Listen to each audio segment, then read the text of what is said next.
바울이 죽은 자의 부활에 대한 부분을 논증하는 그런 내용을 계속 살펴보고 있습니다.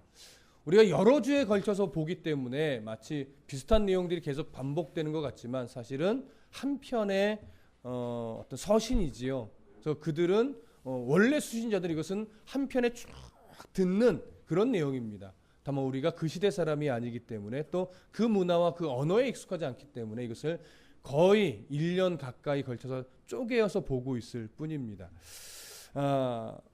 바울은 먼저 부활에 대해서, 죽은 자의 부활에 대해서 논증을 시작할 때 예수 그리스도의 부활이 역사적 사실이다 라고 하는 부분을 강조했고, 그 다음에 그리스도의 부활이 만약에 없었다면 죽은 자의 부활도 있을 수가 없다라고 하는 것을 강조했으며, 만약에 죽은 자의 부활이 없었다면 우리는 여전히 죄 가운데 거할 것이다 라고 하는 부분까지도 너무나 중요한 부분을 우리에게 가르쳤습니다. 죽은 자의 부활이 없다면 또 죽은 자들로 인해 세례받은 것, 그들의 모습도 참 어처구니가 없게 되며 평생을 복음을 위해 죽은 자의 부활에 대한 소망을 앞에 두고 전도자의 삶을 살아왔고 사도의 삶을 살아왔던 그들의 고난과 그들의 오래 참음, 그들의 견딤은 정말 무의미한 삶이 될 것이다 라고 하는 것 또한 보았습니다. 이러한 바울의 논증에도 불구하고 여전히 죽은 자의 부활에 대한 의문과 질문을 부정적인 시각으로 갖고 있을 수 있는 자들에게 이 땅의 자연의 어떤 질서를 봐라. 씨가 죽어서 결국은 나무로 자라듯이 사람이 이 땅에서의 육신이 죽어야 결국은 하나님이 기뻐하시는 온전한 육체로 또 부활하게 되는 것이 바로 하나님의 만들어 놓으신 질서이다. 그렇기 때문에 하나님은 여러 피조물들을 각기 살아가는 영역에 가장 적합한 몸으로 만들어 놓으셨듯이 우리가 죽음 이후에 새하늘과 새 땅을 바라본다면 하나님은 그 새하늘과 새 땅에 적합한 육체로 우리를 다시 빚으실 것, 다시 부활하게 하실 것은 당연한 이치다. 너희들은 왜 그것을 모르느냐? 이런 부분들을 우리가 저번 시간까지 나누었던 겁니다. 그래서 지금 우리의 육체를 디자인하신 하나님은 나중에 우리가 가게 될 새하늘과 새 땅에 가장 적합한 몸도 이미 디자인해 놓으셨고, 그렇게 온전한 부활의 육체로 다시 살아나는 것은 언제예요? 예수님 다시 오셔서 우리가 의의 심판을 받고 주님과 함께 그 새하늘과 새 땅으로 가는 그때죠. 이렇게 죄로 인해 오염된 육체는 늘 제한적이고 죽을 수밖에 없고 죄의 영향력을 받을 수밖에 없는 그런 육체이지만, 우리가 말씀을 통해서 계속 소망하고 바라보는 부활의 육체는 이제 더 이상 죽음과 상관이 없고 죄의 영향을 받지 않으며 영원히 하나님과 함께 동행해서 살 수 있는 바로 그 몸입니다. 우리가 소망하는 것은 그러한 날입니다. 그 소망을 더 바울은 확고하게 해주면서 땅의 육체와 부활에 대한 육체가 다르다는 부분에 조금 더 초점을 맞추어서 오늘 본문에서 또 논증하고 있습니다. 이 부분을 좀 살펴보려고 합니다. 45절과 46절 함께 읽겠습니다. 시작. 기록된 바 첫사람 아담은 생령이 되었다함과 같이 마지막 아담은 살려주는 영이 되었나니, 그러나 먼저는 신령한 사람이 아니요 육의 사람이요 그 다음에 신령한 사람이니라. 바울은 부활 이전의 몸을 무엇으로 여기서 표현하냐면 첫사람 아담으로 설명을 합니다. 그 다음에 부활 이후의 몸을 마지막 아담으로 비유하여 설명을 합니다. 첫사람 아담은 누구인지 딱 드러납니다. 첫사람 아담은 누구입니까? 하나님께서 창세기 1장에 기록해 놓으셨던 인류의 첫 번째 사람이며 또 인류의 대표로 지음받은 바로 그 아담입니다. 그러면 마지막 아담은 누구일까요? 네, 우리는 상식적으로 알고 있습니다. 바로 예수 그리스도를 우리가 마지막 아담으로 바울은 비유하여 지금 설명을 하는 겁니다. 자, 그러면 왜 첫사람 아담과 마지막 아담으로 여김받는 예수 그리스도를 지금 바울이 비교하고 있는가? 중요한 것은 바울이 뭘 대조하고 싶은 거냐면 첫사람 아담의 타락과 마지막 사람 아담인 예수 그리스도의 속죄 사역을 비교하려고 하는 것입니다. 무슨 의미인지 이해되시죠? 다시 본문을 좀 보시면 45절에 이렇게 말합니다. 첫사람 아담은 생명이 되었다. 자, 첫 번째로 지음받은, 그리고 인류의 대표로 지음받은 이 아담의 모습을 뭐라고 표현하냐면 생명이 되었다라고 표현을 합니다. 자, 그러면 아담이 생명이 되었다. 무슨 의미일까요? 생명. 한자 표현이라 좀 어렵게 여겨집니다. 아, 그냥 살았다라고 하는 거구나. 이렇게 여겨지시죠. 네, 그 의미가 사실은 맞습니다. 그냥 살게 된 존재. 근데 성경이 또 바울이 이 생명이 되었다라고 표현할 때는 거기에 약간의 의도가 있습니다. 창세기 2장 7절에 보면 여호와 하나님이 땅의 흙으로 사람을 지으시고 생기를 그 코에 불어넣으시니 사람이 생명이 되니라.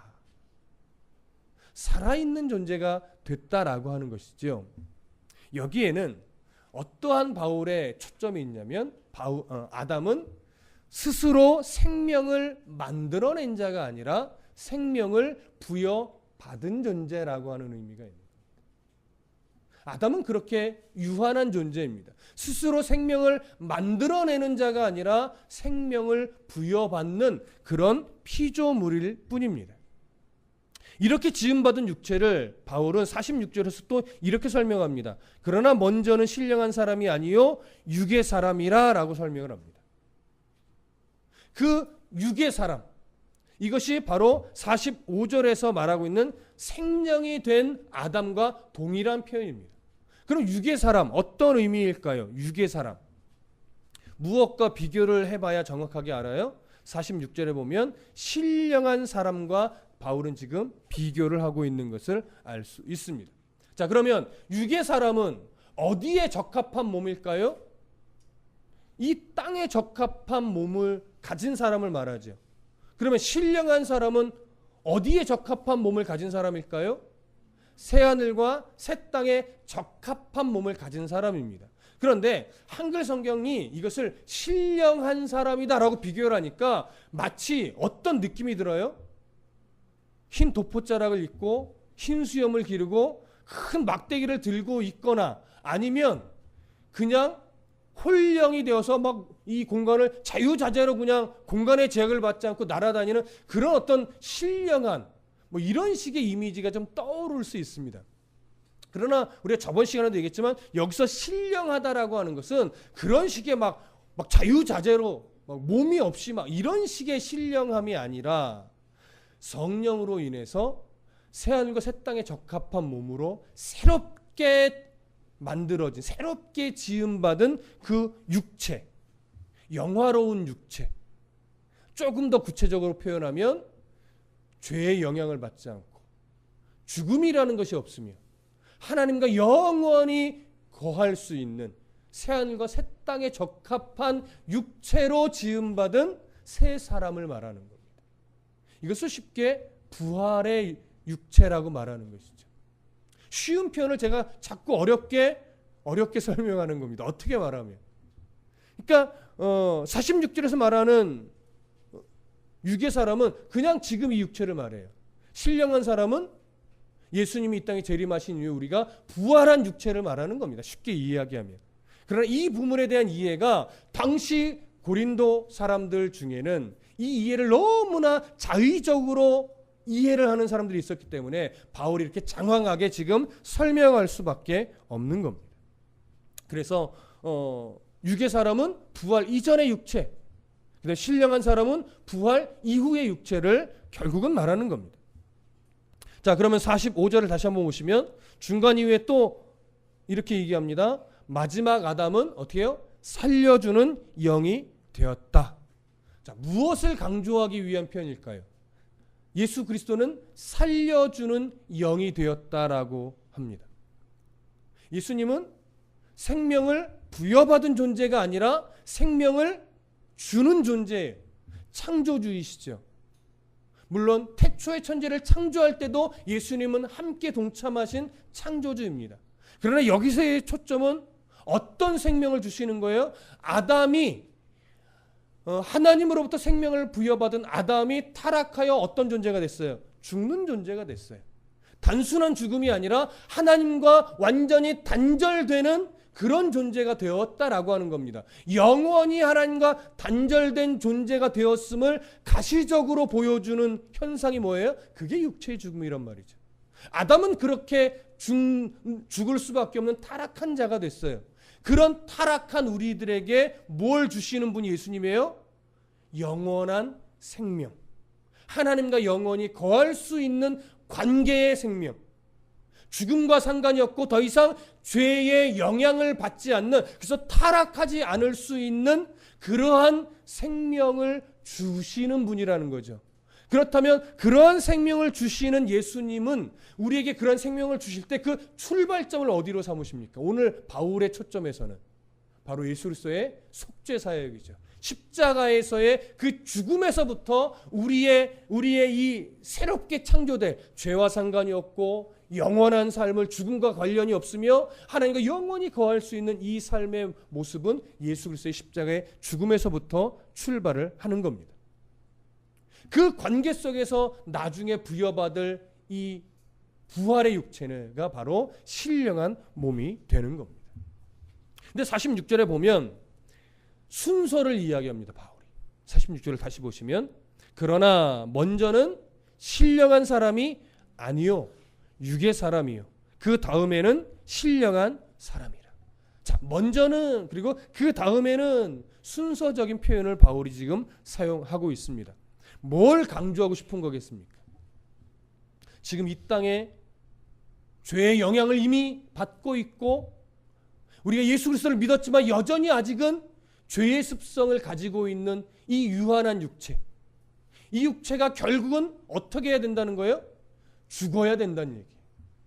결국은 죽음이라는 것을 통해서 이 죄의 육신과 단절이 돼야 되고, 결국은 예수 그리스도의 살려주는 그 은혜를 받아서 마지막 때에 다시 육체가 부활하여 이제는 죽음과 상관이 없는 육체가 되어야 된다라고 하는 거죠. 그래서 육체의 죽음이 없으면 다시 살아나는 은혜를 받을 수 있다 없다? 없다. 굳이 이걸 계속 또 장황하게 강조하는 이유는 이걸 부인하는 당시 고린도에 사람들이 있었기 때문에 이걸 말하지 않을 수 없는 겁니다. 사실 우리는 이렇게 장황하게 우리 설명하지 않아도 돼요. 이미 알고 있고 이미 우리는 소망하고 있고, 어떤 사람은 주님 날 좀 빨리 불러주셨으면, 이런 분도 있기 때문이죠. 그러나 우리가 조심해야 될 것은 이 땅의 삶이 너무 고돼서 마치 주님 이 땅의 삶이 너무 힘들어요, 주님 나 좀 빨리 불러주세요 라고 하시는 분도 있지만, 우리가 주님 나를 빨리 불러주세요 사실은 그런 이유여서는 되지 않습니다. 주님의 그 나라가 너무나 복된 곳인 걸 알기 때문에, 하나님 이 땅에서의 나의 삶이 빨리 내 사명을 다 마치고 주님 부르실 때가 빨리 오셨으면 좋겠습니다 라고 하는, 정말 하나님 나라에 대한 고대, 하나님 나라에 대한 갈망, 그것으로 인해서 그때를 바라보고 빨리 주님 오셨으면 좋겠다는 소망을 가져야지, 이 땅에서의 삶이 너무 고돼서, 물론 이 중에 태반은 주님 아직 할 일이 좀 많거든요, 빨리 오시면 안 됩니다, 제가 대학도 가야 되겠고 결혼도 해야 되겠고 아이도 낳아봐야 되겠고 아직 이 땅에서 경험해야 될 게 너무 많은데 주님 그때까지는 좀 기다려 주십시오 라고 생각하시는 분이 태반일 텐데, 성경은 그런 게 지금 기준이 되어 있지 않습니다. 성경은 언제나 하나님이 정하신 때, 복음이 충만한 때, 그때가 주님 오실 때라고 성경은 분명하게 말을 하고 있습니다. 자, 그러면 첫사람 아담에 의해 죄로 오염된 우리가 죽어야 그 새 사람을 입는데, 우리가 어디서 죽어야 됩니까? 여기서의 죽음은 단순하게 죽음의 현상에만 초점을 맞춘 것이 아니라 어디서 우리가 죽어야 되냐고요. 예수 그리스도의 십자가에서 우리가 함께 죽어야 된다는 얘기죠. 여러분, 이 땅에서 육체를 마치고 죽는다고 모든 사람이 새하늘과 새 땅에 적합한 몸으로 부활하는 것은 아닙니다. 어떤 사람은 어디에 적합한 몸으로 다시 태어날까요? 지옥에 적합한 몸으로 태어나겠죠. 물론 그 몸과 새하늘과 새 땅에 적합한 몸과 뭐가 다릅니까? 저는 모릅니다. 가보면 알겠죠. 그러나 중요한 건 모든 사람이 새하늘과 새 땅에 적합한 몸으로 다시 살아나는 것은 아니라는 거예요. 누구만이 새하늘과 새 땅에 적합한 몸으로 죄와 상관이 없고 죽음과 상관이 없으며 하나님과 영원히 동행할 수 있는 그런 자로 다시 살아나요? 예수 그리스도의 십자가에서 나의 옛사람을 함께 못 박아 죽은 자, 그런 자만이 새하늘과 새 땅에 적합한 몸으로 다시 태어나는 겁니다. 그래서 오늘 45절 46절이요, 자꾸 마지막 아담은 살려주는 영이 됐다라고 하는 거예요. 예수님이 누구를 살려주겠냐고요. 누구를? 하나님과 우리가 부자 관계가 된 사람, 아버지와 자녀의 관계가 된 사람을 말하는 거예요. 여러분의 영적 아버지는 누구십니까? 성경은 모든 기도를 그 아버지와의 관계에서 출발하라고 늘 강조하죠. 예수님이 가르쳐준 기도의 첫머리가 뭐예요? 아버지여예요. 아버지. 아버지요, 우리 하늘에 계신. 근데 우리에게 있어서 하나님은 너무 멀어요. 우리에게 있어서 하나님은 자꾸 주여 주여 주여 주여 막 간구해야만 들어주실 것 같은 그런 너무 먼 하나님이 되어버렸어요. 어떤 사람이 성숙한 성도인 줄 아십니까? 여러 가지로 표현할 수 있겠지만 진짜 하나님이 내 아버지로 여겨지시는 그런 성도, 그게 정말 성숙한 성도입니다. 아직 좀 덜 성숙한 성도가 누군지 아십니까? 아직도 하나님이 먼 분이에요. 그러니 보십시오. 어른이 되어도 가야 한다는 건 보통 철이 든다는 거잖아요. 이 얘기를 하면 저도 참 아직은 참 말하기가 좀 그래. 난 철든 목사인가 뭐 이런 생각이 들어서. 근데 여러분, 철이 든다는 건 뭡니까? 아버지의 사랑을, 부모의 사랑을 깊이 느껴서 부모가 살아온 그 고난의, 자녀 때문에 견뎠던 부모의 아픔들, 그 눈물들이 느껴지는 거잖아요. 그러면 이제 부모를 바라보는 시선이 달라지고 부모가 살아왔던 세월의 흔적들이 조금은 다르게 여겨지고, 그래서 부모님이 존경스러워지고, 그래서 부모님을 더 가슴으로 사랑해지게 되는 그때가 오잖아요. 그때. 근데 그때가 보통 20, 30대 잘 되지 않죠. 그렇죠? 자기와 똑같은 자녀를 길러와서 봤을 때 많이 느낀다고는 하는데, 어느 때 하나님을 정말 내 아버지로, 가까운 내 아버지로, 나의 머리털도 샘바되고 나의 모든 필요를 아시고 가장 좋은 것으로 먹이시고 입히시는 그 하나님이 정말 내 아버지처럼 여겨질까요? 자주 쓰는 표현이지만 인생의 굴곡진 흔적들을 겪어간 이후입니다. 결국 하나님이 나를 지켜주시는 분이었구나. 결국 하나님이 없으면 나는 그때 정말 나는 아예 넘어진 자가 될 수밖에 없었겠구나. 그런 인생의 흔적들 속에서 하나님이 나의 아버지란 사실을 깨닫고 깨달으면서 이제는 나는 하나님 없으면 정말 살 수 없는 존재라고 하는 이 믿음의 신앙 고백이 분명하게 하나님 앞에 드려지는 그때 하나님은 정말 나의 아버지가 됩니다. 그때가 되면 이 땅에 뭐가 없어져요? 미련이 없어져요. 이 땅에 누가 좀 더 많이 가진 것 아무 의미 없어요. 누가 좀 큰 집에 사는 것 그거 별 의미 없어요. 뭐만 남아요? 하나님이 내 아버지시래. 그거 하나로 충분한 인생이 돼요. 그게 성숙한 성도이고, 그게 바로 하나님의 나라를 고대하는 성도의 바른 모습입니다. 그런 걸 볼 때 저는 아직 좀 멀은 것 같습니다. 여러분은 어떠십니까? 오늘 바울은요, 바로 그 나라를 소망하려면 예수 그리스도의 십자가에 내가 죽어야 되고, 그 다음에 나를 사랑하신 하나님을 정말 아버지로 네가 느끼고 바라볼 수 있어야 된다고 말하는 겁니다. 오늘 본문을 좀 이어서 보실까요? 47절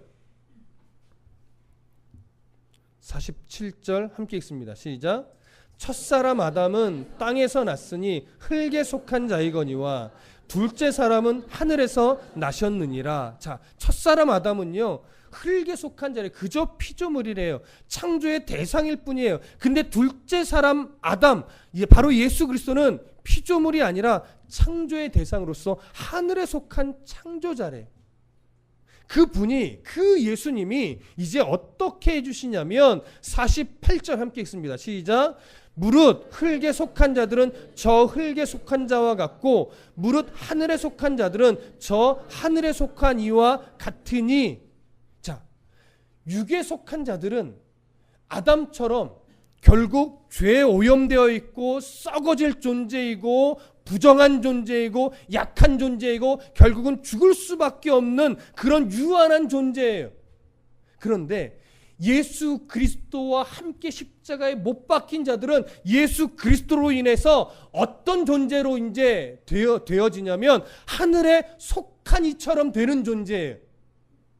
그러면 궁극적으로 하늘에 속한 이는 지금 제가 몇 번 반복하지만 죄의 영향을 이제 받지 않아요.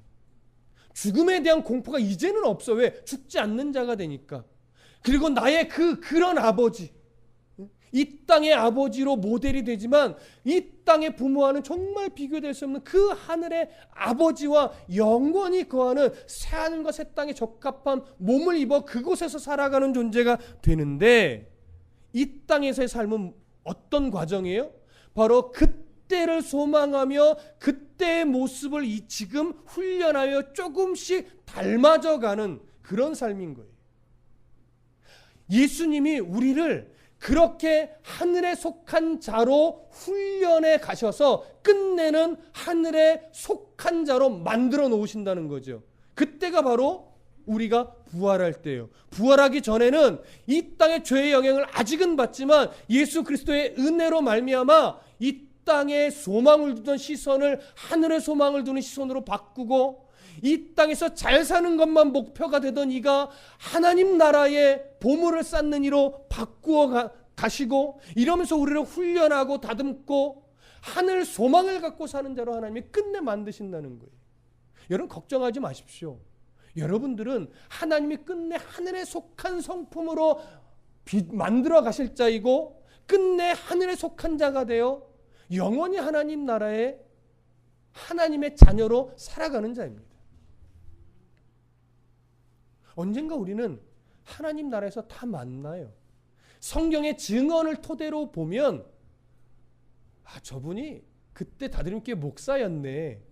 여러분 그때는요, 아이고 목사님 이거 없습니다. 그때 다드림교회 목사였네. 그때 나의 아버지셨네.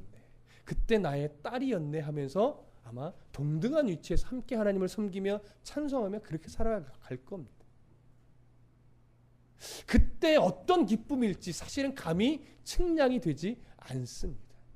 성경은 그때는 천사처럼 시집가고 장가가는 일이 없다라고 합니다.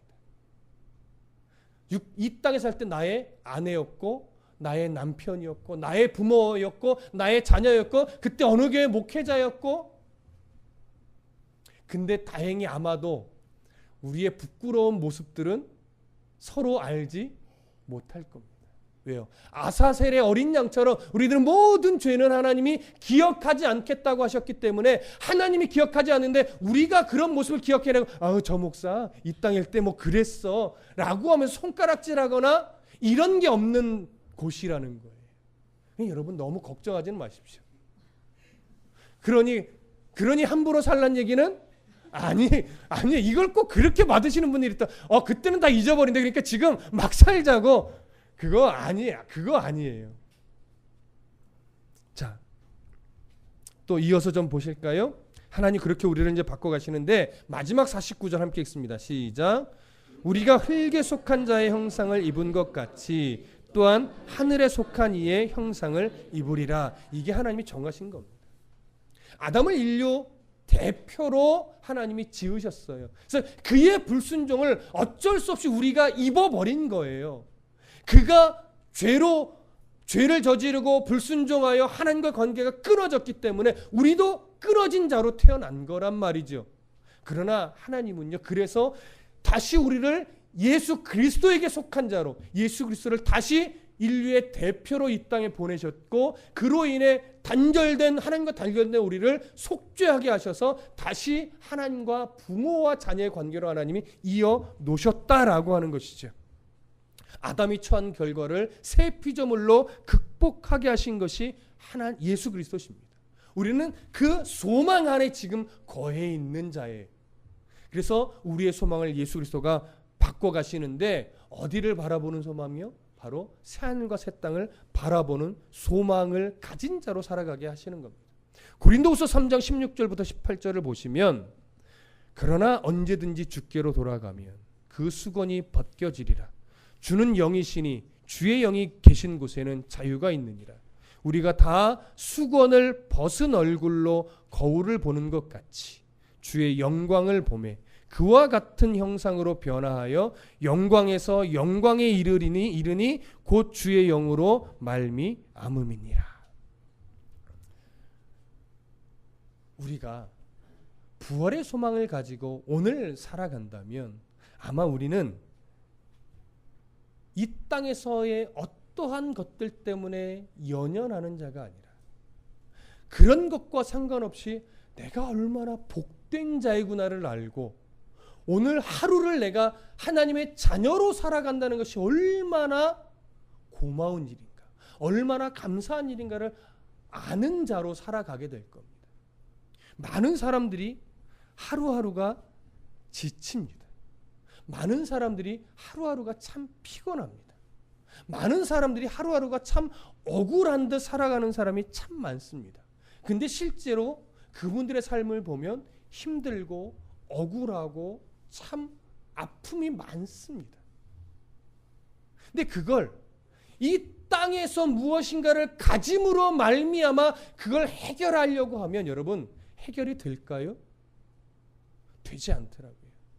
상담하시는 분들의 이야기를 종종 들어보면 특히 이제 기독교 상담을 하시는 분들의 얘기를 들어보면 보편적으로 첫 시작은 일반적인 상담학의 내용을 가지고 상담을 한대요. 그러면 치료가 되는 듯 보이지만 궁극적으로는 치료가 잘 안 되는데 참 어렵대요. 근데 궁극적으로 그 사람의 상처난 마음이 어루만져지는 것은 끝내 기독교 상담으로 돌아갔을 때라고 합니다.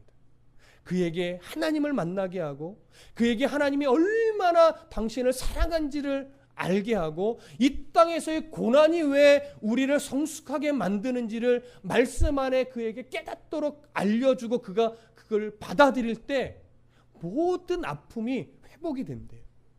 이런 걸 볼 때 여러분 우리가 하나님 나라의 소망을 분명하게 갖게 되면 견뎌낼 수 있습니다. 이겨낼 수 있습니다. 극복할 수 있습니다. 그리고 하루하루를 절망으로 살아내는 것이 아니라 하루하루를 감사함으로 살아낼 힘이 생긴다라고 합니다.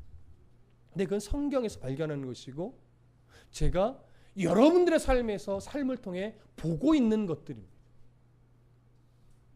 저희 교회 성도들 가까이 지켜보다 보니 어느 가정 하나 아무 문제 없이 평안한 가정은 없습니다.